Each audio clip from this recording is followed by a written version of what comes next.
Today I want to share with you my journey in strategic foresight, and not to make it only about myself.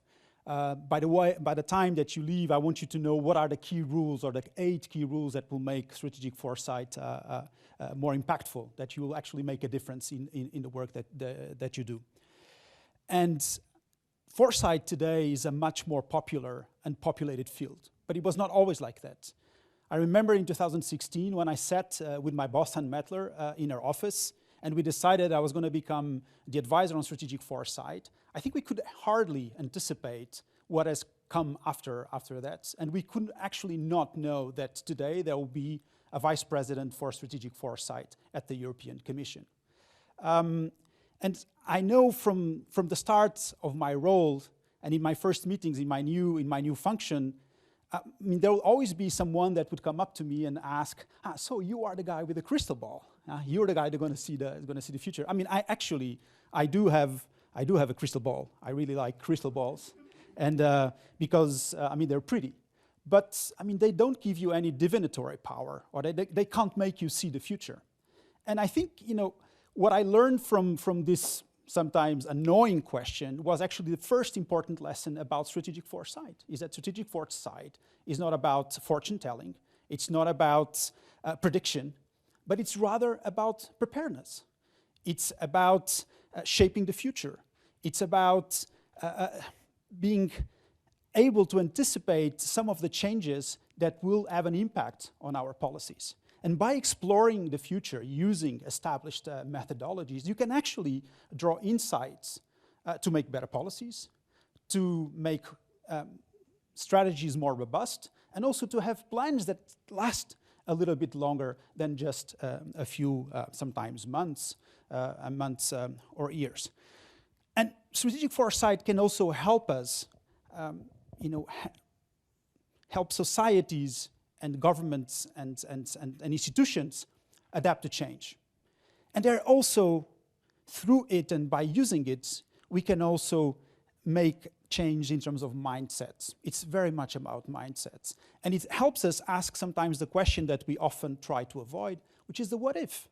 And because by asking the question of what if about any given subject, we can actually challenge our assumptions. We have assumptions about everything in the world, about policies. And by asking sometimes the what if, by challenging those assumptions, I am sure that we will be better prepared in terms of policy making. And precisely because of the advantages of using strategic foresight, I would say that it's more needed than ever. It is also in high demand, but it also raises the bar for us. It raises the bar for those that try to advise governments, politicians, on how to use I mean, the insights at least that you can withdraw from strategic foresight. And this is probably one of the other questions that I always got in my work was about impact. So how can you measure impact in your work? And I think this is a really hard question to answer, because it's very difficult to measure how a particular contributions can actually contribute to a process that is by design participatory and collaborative. So it's very hard to pin down what is your actual contribution. But one thing is certain, I think we need to have criteria to be able to judge whether you have impact in what you're doing. And I think throughout my journey in strategic foresight, I have what I called my strategic foresight superheroes. These are people that I've met around the world and here also in Europe that have actually taught me what are some of the lessons or some of the key rules that can help us make a difference and actually have more impact when we do strategic foresight.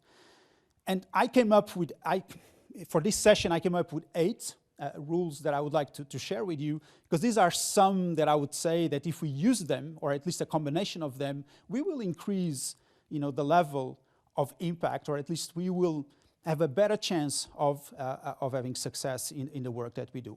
And I think the first one is be linked to the top. You need to have access, and your work needs to have access to the decision maker. You need to be part of the decision maker system, and you want to be part of that system because through that you will be able to influence the policies that are being designed.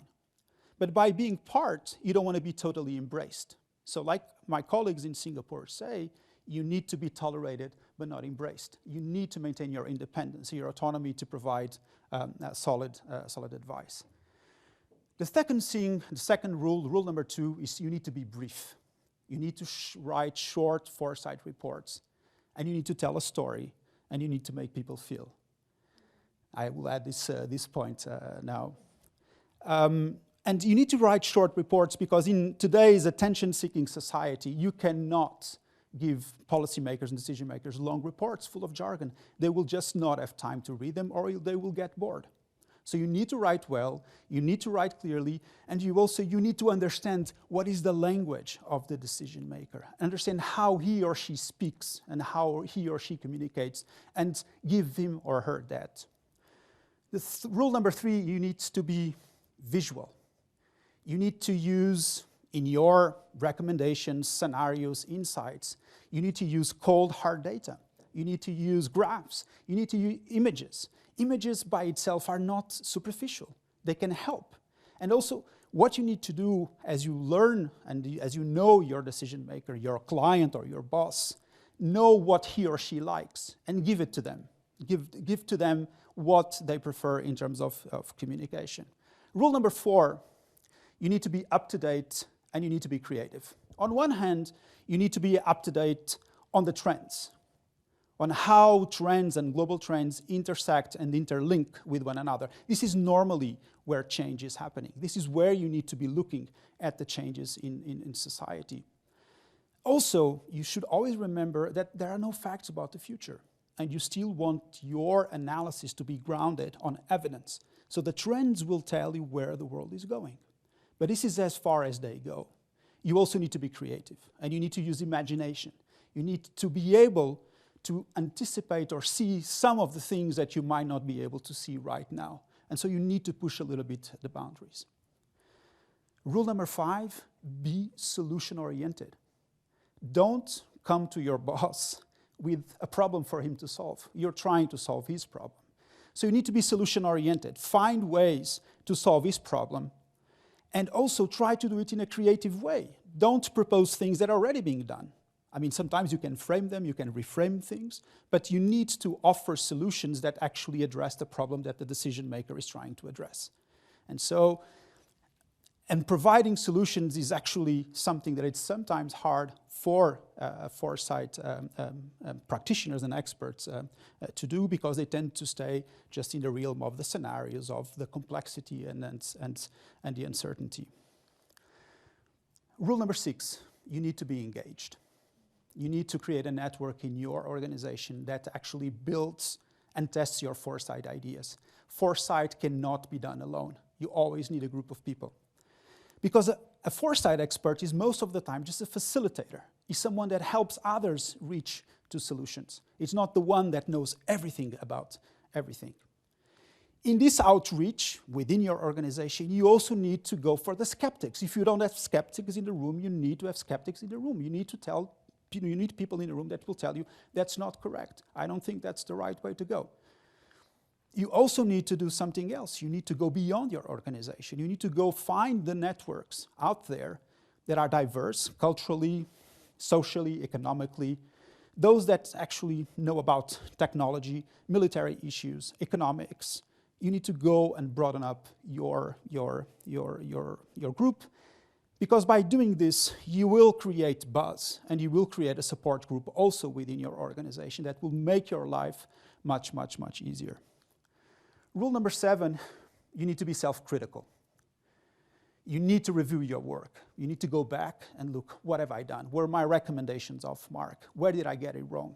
And to use, what super forecaster Philip Tatlock says normally is that it's not so much about what you said, it's about how you thought about it. It's the thought process. It's the assumptions that were underlying the things that you wrote that you need to look at them. And so again, be self-critical, review your work, do lessons learned. And then finally, the last rule number 8, is humility. There will always be surprises. Shifts happen. You will not know everything that is coming at you. So you need also to tell your decision maker, your boss, that you're not going to get everything right, that you're not going to know everything, that there will always be surprises. that something is always going to be out there and that you're not aware of it. So that humility will also allow, I mean, it will get you in trouble sometimes because, I mean, he will ask you, so, I mean, didn't you see this coming? No, I mean, I didn't see this coming. So that humility will actually help us. So I think if in this journey that the Commission is now starting on strategic foresight, I think if we are connected to the decision maker, if we are brief, if we are visual, if we are up to date and we also are creative, if we are engaged, if we are self-critical, and if we are humble, I think we will be able to help the decision maker do this journey. And also, I mean, when you do your own journey, and for those that are working strategic foresight, and when you go along the roads, I mean, if you find a fork in the road, don't worry, because foresight will help you solve that. Thank you very much.